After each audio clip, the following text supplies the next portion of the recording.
નમસ્કાર। રાજકોટ જિલ્લા ભાજપ પ્રમુખ અલ્પેશ ઢોલરિયા સહિત 5 વ્યક્તિ વિરુદ્ધ પોલીસમાં અરજીનો મામલો। ચાલો જાણીએ સમગ્ર મુદ્દે અલ્પેશ ઢોલરિયાએ પત્રકાર પરિષદમાં શું કહ્યું। કાલે સિટી ન્યૂઝના મારફતથી મારી ઉપર એવો આક્ષેપ કરવામાં આવ્યો છે, એવી એક અરજી દેવામાં આવી છે કે અલ્પેશ ઢોલરિયાએ 4 કરોડ ઉપરની કોઈ ઠગાઈ કરી છે।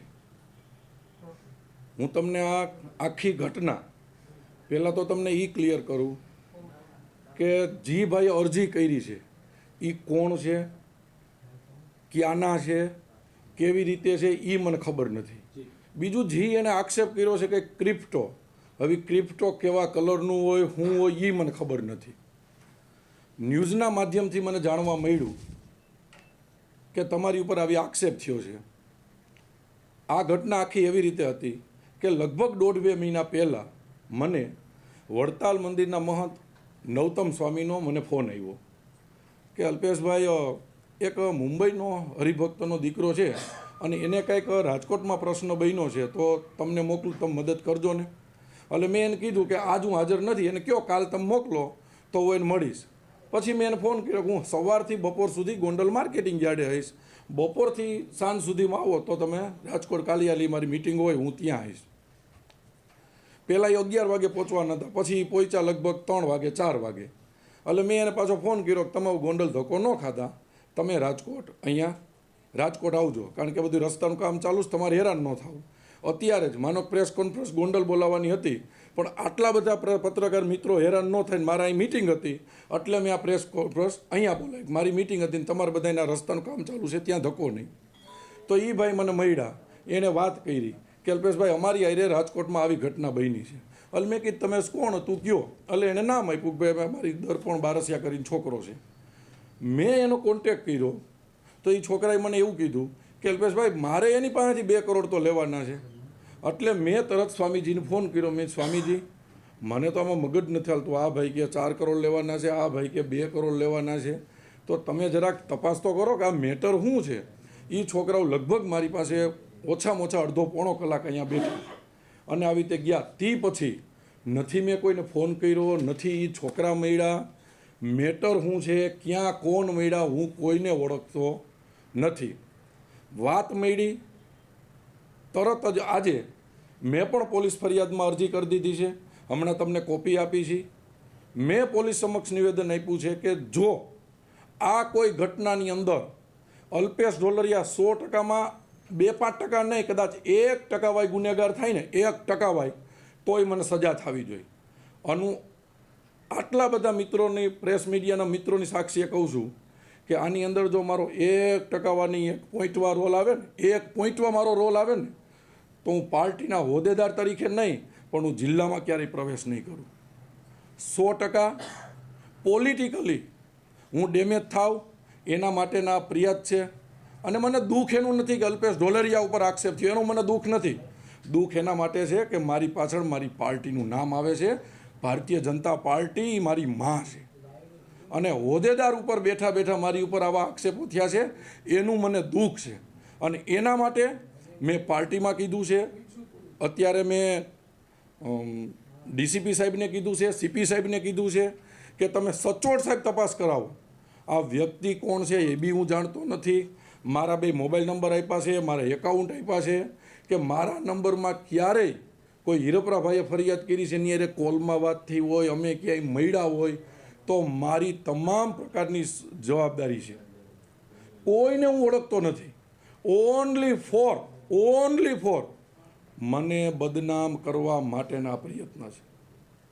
હું તમને મિત્રો દાખલા તરીકે એક વાત કહું કે થોડોક ટાઈમ પહેલાં એક વિડીયો વાયરલ કર્યો કે અલ્પેશ ઢોલરિયાએ અત્યારે ગોંડલ માર્કેટિંગ યાર્ડના ચેરમેન તરીકે હું છું, અમારો એવો ટાર્ગેટ છે કે આવતા 6-8 મહિનામાં એશિયાનું નહીં વર્લ્ડનું માર્કેટિંગ યાર્ડ બને, એના માટે અમે વિકાસ ચાલુ છે।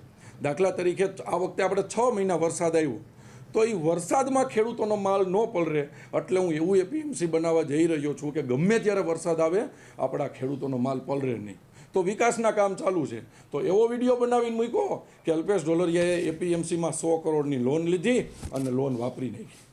આજે હું મીડિયાના માધ્યમથી એ આક્ષેપનો પણ તમને જવાબ દઈ દઉં કે માર્કેટિંગ યાર્ડમાં ટોટલ 10 કરોડ રૂપિયાની લોન લીધી છે.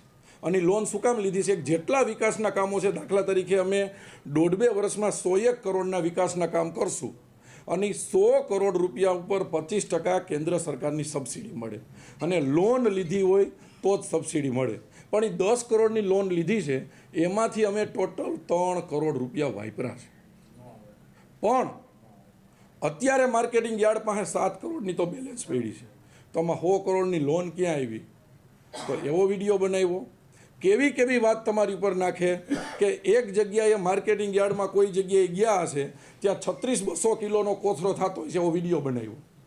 હવે એ વિડીયો બહારનો ગોંડલ માર્કેટિંગ યાર્ડને કાંઈ લેવા દેવા નહીં તો નીચે લખી નાખ્યું કે અલ્પેશ ઢોલરિયાના ગોંડલ માર્કેટિંગ યાર્ડમાં ખેડૂતો ઉપર થતી છેતરપિંડી. એલા ભાઈ, તમે તપાસ તો કરો. અમારી ઉપર છે. મેં સીપી સાહેબને એ પણ કીધું છે કે તમને એમ લાગે ને કે 1% વાળું હોય તો બ્રેઇન મેપિંગ ટેસ્ટ પણ મારો કરાવો. એ ઉપરાંત લાઈ ડિટેક્ટ ટેસ્ટ પણ કરાવો. મારી આની અંદરથી મને મારો આત્મવિશ્વાસ છે, કારણ કે મને મારા પરિવારમાંથી સંસ્કાર મળ્યા છે અને સંસ્કાર એવા પડ્યા છે કે આ સિસ્ટમમાંથી ક્યારે 1 રૂપિયો લેવાનો નથી. મિત્રો, હું તમને કહી દઉં કે હું જે માર્કેટિંગ યાર્ડનો ચેરમેન છું ને, ત્યાં લગભગ 10,000 કરોડનું ટર્નઓવર છે. હું ધારું ને તો 5 લાખ રૂપિયાનું કરપ્શન કરી શકું. આજ હું ભગવાન સ્વામિનારાયણના, હું જેમાંથી આવું છું સ્વામિનારાયણ ભગવાનના અને મારા દીકરાના સોગંદ ખાઈ શકું કે અત્યાર સુધીમાં જાહેર જીવનમાંથી અલ્પેશ ઢોલરિયાએ 50 પૈસાનું કરપ્શન નથી કર્યું. અને એવી રીતે કહેવાનું કે 4 કરોડની તમે ઠગાઈ કરી.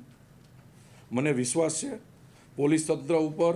મેં જે અરજી કરી છે, હું 100% થોડાક દિવસમાં પોલીસ તંત્ર ઉપર મને ભરોસો છે કે એ દૂધનું દૂધ અને પાણીનું પાણી કરશે. હું 100% નિર્દોષ સાબિત થાઈશ એનો મને આત્મવિશ્વાસ છે. કારણ કે મેં ભારતીય જનતા પાર્ટીમાં એન્ટર થયો ને ત્યારે મારા પપ્પાએ કીધું છે કે આપણે છાશ રોટલો ખાઈ લેશું પણ આપણા ઘરમાં હરામનો રૂપિયો ન આવવો જોઈએ.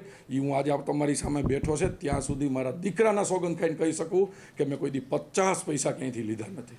નહીં, પાર્ટીમાંથી ખાલી મને એટલી વાત કરી કે અલ્પેશભાઈ શું છે, મેં એને કીધું છે કે હું ભારતીય જનતા પાર્ટીનો સનિષ્ઠ કાર્યકર્તા છું.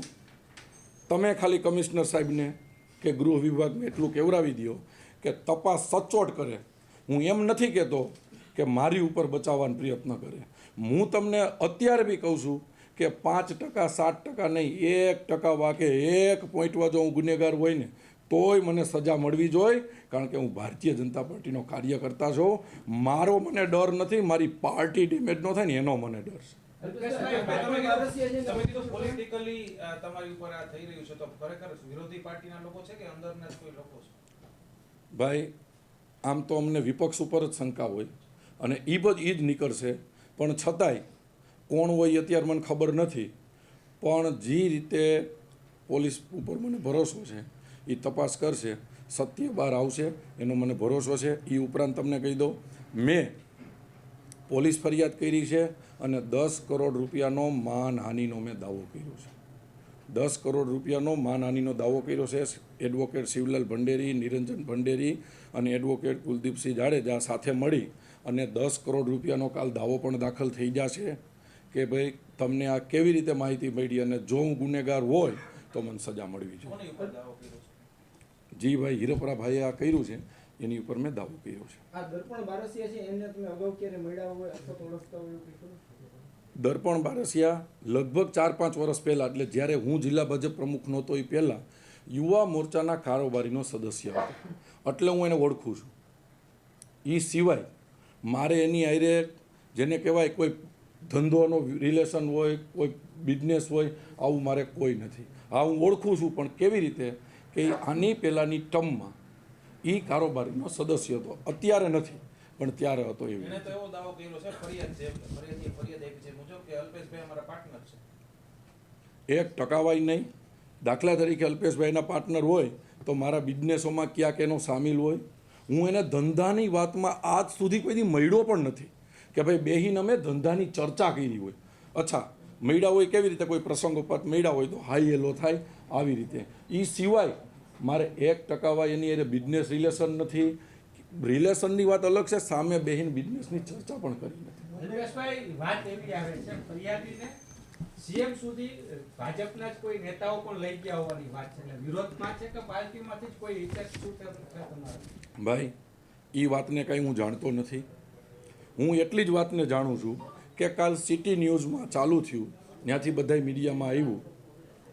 કોણે કરાવ્યું, શું કરાવ્યું, એ મને પોલીસ તંત્ર ઉપર ભરોસો છે. લગભગ 24-48 કલાકમાં મારી ફરિયાદ દાખલ થયા પછી દૂધને પાણીનું પાણી થઈ જશે. અને મેં એવું નથી કીધું કે મને બચાવો. હજી તમને ફરીને કહી દઉં, મેં એવું જ કીધું છે કે 1% જો હું ગુનેગાર નીકળું 1% તો મને સજા મળવી જોઈએ, મારી પાસે હોદ્દો ન રહેવો જોઈએ અને મારે જિલ્લામાં પ્રવેશવાનો મને અધિકાર પણ નથી. અલ્પેશભાઈ, ફરિયાદી એવું કીધું હતું કે તમારી સાથે અહીંયા ભાજપ કાર્યાલયે હરિભાઈ પટેલે 2 કલાક મીટિંગ કરી હતી, એમાં તમે ધવલ દવેનું નામ પણ લીધું હતું. ખરેખર આમાં શું હતું? ભાઈ એ લોકો અહીંયા આવ્યા, કોઈ પોલિટિકલી ચર્ચા નથી, કોઈ નહીં. મુદ્દો ખાલી એટલો થયો કે મને નવતમ સ્વામીનો ફોન આવ્યો કે અલ્પેશભાઈ એક હરિભગત છે, તમે અહીંયા આગેવાન છો, તો તમે આને તપાસ કરાવો. આથી વિશે અને એ છોકરાઓ આવ્યા ને ભાઈ, ત્યારે સ્વામિનારાયણ સત્સંગી છોકરા હતા. મેં તો એને એવું સમજાવ્યું કે શિક્ષાપત્રીમાં એવું લખ્યું છે કે બિનહિસાબી કોઈ કામ ન કરવું, મને તમારી ઉપર દયા આવે છે, તમે લોકો સત્સંગીથી આવા કામ જોડાયેલા છો, આવું મેં એને કીધું છે. એ ઉપરાંત ભાઈ મેં એને કોઈ ઠપકો આપ્યો હોય, પાર્ટીનું નામ લીધું હોય, કોઈ વ્યક્તિનું નામ લીધું હોય, આવો કોઈ મુદ્દો પણ નથી. કારણ કે આમાં વ્યક્તિની પાર્ટીની કોઈ વાત જ નથી. અને લગભગ મારી પાસે અડધો પોણો કલાક બેઠા, એમાં કોઈ ગરમ વાત થઈ હોય એવું પણ નથી. 100% પોલિટિકલી ડેમેજ કરવા માટેના જ આખો પ્રયત્ન છે. 2 મહિના આસપાસ પહેલાં. અને એ પછી આ વાત હું સંપૂર્ણ ભૂલી ગયેલો હતો. એ પછી આ વાત મેં કોઈની હારે મિટિંગો કરી હોય, કોઈને મેં બોલાવ્યા હોય, હરી હારે મેં લાંબી ચર્ચા કરી હોય, કોઈ જ વાત નહીં. ખાલી મુદ્દો એટલો, ત્યારે એ આવ્યા, એણે મને વાત કરી. એટલે મેં દર્પણ બારસિયાનો સંપર્ક કર્યો. દર્પણ બારસિયાએ મને એમ કીધું કે મારે આમાં પૈસા લેવાના છે. એટલે મેં સ્વામીજીને કીધું, મેં સ્વામીજી આ તો કેવી વાત છે, આ ભાઈ કે એટલા મને દેવાના, ઓલા ભાઈ કે એટલે મને તો મેદામાં સાચું હું છે કંઈ ખબર પડતી નથી. મેં તમે આને સમજાવજો, આ મેટર કંઈ ખબર ન પડે એવી છે. અને એ છોકરાઓ અહીં બેઠા, ચા પાણી પીધા, એકદમ શાંતિથી દાંત કાઢતા વાત કરતા ગયા. અને છતાંય મેં છોકરાઓને કીધું, ભાઈ સ્વામીજીનો ફોન હતો, એ અમારા ગુરુજી છે, તમને જ્યાં જરૂર પડે ત્યાં અલ્પેશ તમને મદદ કરશે, તમને હેલ્પ થતી હોય તો હું તમને મદદ કરીશ. આથી વિશેષ હું કોઈ વાતને જાણતો નથી. કોને? એ ભાઈએ મને એવું કીધું હતું કે અલ્પેશભાઈ એકવાર અમારે મુંબઈમાં આના માટે ફરિયાદ થઈ ગઈ છે. એ અહીંયા બેઠા હતા ત્યારે મને એવું કીધું કે આની ફરિયાદ, કારણ કે કેસ ક્યાંનો છે, એ મુંબઈનો છે, રાજકોટનો કાંઈ કેસ જ નથી. એ તે સમયે કીધું કે છોકરાઓ બધા રહેતા હતા ક્યાં, મુંબઈમાં. રાજકોટનો કેસ જ નથી. ને એ છોકરાએ ફરિયાદ મને એ પણ કીધું કે અમે મુંબઈમાં ફરિયાદ પણ કરી છે. હવે એ ફરિયાદનું શું થયું એ બી મને ખબર નથી. વધુ સમાચાર માટે જોડાયેલા રહો આરપી ગુજરાત ન્યૂઝ રાજકોટ.